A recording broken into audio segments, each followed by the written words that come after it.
আমি যা যা বলেছি তা তোমরা করলে না। বিশেষ জোর দিয়ে যা বলেছি, বিশেষ শৈথিল্যের সাথে সেগুলিকে অবজ্ঞা করেছ। এই উর্জি উদ্যম হারা শ্রদ্ধা ও নিষ্ঠা হারা সাত্যত জীবন নিয়ে একটা ভক্ত অভিনিবেশী অনুচলনে নিথর উচ্ছল তৃপ্তি নিয়ে বসে আছো। বেশ দিন কাটছে। এটা কিন্তু তোমাদের পক্ষে, ভারতের পক্ষে, ভারত কেন পৃথিবীর পক্ষে সাংঘাতিক সংঘাত সৃষ্টি করছে।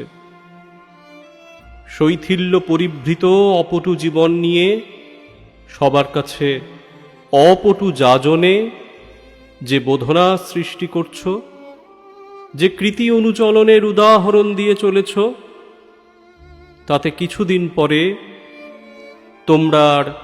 তোমরা থাকবে কিনা সন্দেহ।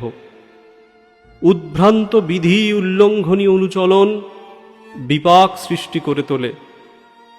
সমাজ, পরিবেশ ও শাসন সংস্থা সবই সাতনদীপ্ত পরিভৃতির সহিত কুৎসিতেরই যাত্রী হয়ে চলে থাকে দৈনন্দিন জীবনে। তাই বলি, এখনো আসো, এখনো উঠে দাঁড়াও, এখনো করো, এখনো চলো। ওই সাত্যত অমৃত পথ তোমাদের অন্তরেই অভিদীপ্ত হয়ে রয়েছে। উচ্ছল অগ্রগতিতে সেই দিকেই এগিয়ে চলো। নিজে বাঁচো, অন্যকে বাঁচাও, ভবিষ্যৎকে স্বর্ণপ্রসূ করে তোলো। নইলে অন্ধ তমসা ঘন ঘটাচ্ছন্ন হয়ে উঠবে। জাহান্নামের অট্টহাসি কাউকে অবদলিত করতে ছাড়বে না কিন্তু।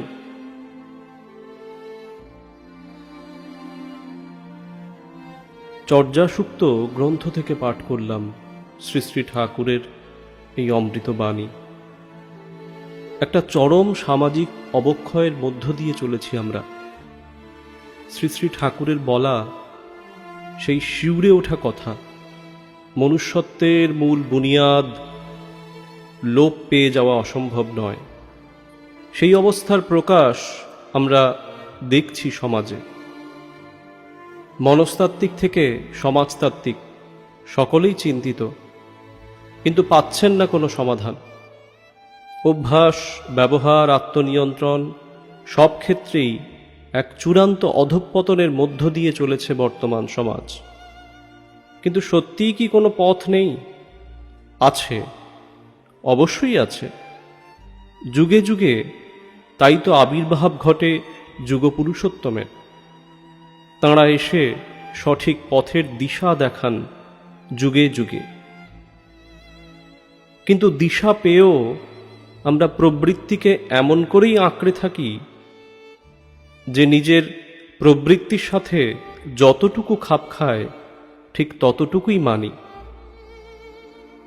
আর তাতে আমাদের কষ্ট দেখে কষ্ট পান ঈশ্বর, গুরু, পুরুষোত্তম। সেই কষ্টের বহিঃপ্রকাশ ফুটে উঠেছে শ্রী শ্রী ঠাকুরের এই বাণীতে। এবং তার পরিণতি কি হতে পারে, আবার তা থেকে কিভাবে আমরা বেরিয়ে আসতে পারি, তাও তিনি বলেছেন। এই বাণীর মধ্যে যে তিনি বলছেন, আমি যা যা বলেছি তা তোমরা করলে না, একটা চরম যন্ত্রণা সুর ফুটে উঠেছে তাঁর কথায়। বাণীর মধ্যে বলছেন, এই উর্জি উদ্যম হারা শ্রদ্ধা ও নিষ্ঠা হারা সাত্যত জীবন নিয়ে একটা ভক্ত অভিনিবেশী অনুচলনে নিথর উচ্ছল তৃপ্তি নিয়ে বসে আছো। আবার বলছেন, অপটু জীবন নিয়ে সবার কাছে অপটু যাজনে যে বোধনা সৃষ্টি করছো, যে কৃতি অনুচলনের উদাহরণ দিয়ে চলেছ, তাতে কিছুদিন পরে তোমরা থাকবে কিনা সন্দেহ। তাঁর এই কথাগুলো ভেবে দেখবার সময় বোধহয় এসেছে। নইলে শুধুই জয়গুরু বলে জীবন কাটবে বলে তো মনে হয় না।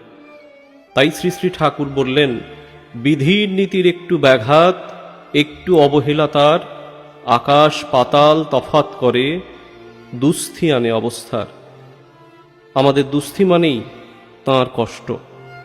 এই কষ্টের দায় প্রতিটি আমির।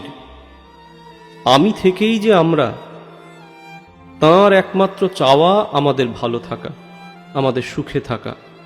আসুন অন্যের দোষ ত্রুটি ভুলে নিজের দিকে তাকাই।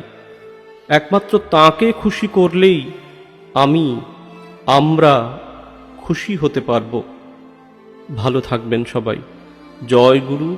বন্দে পুরুষোত্তমম।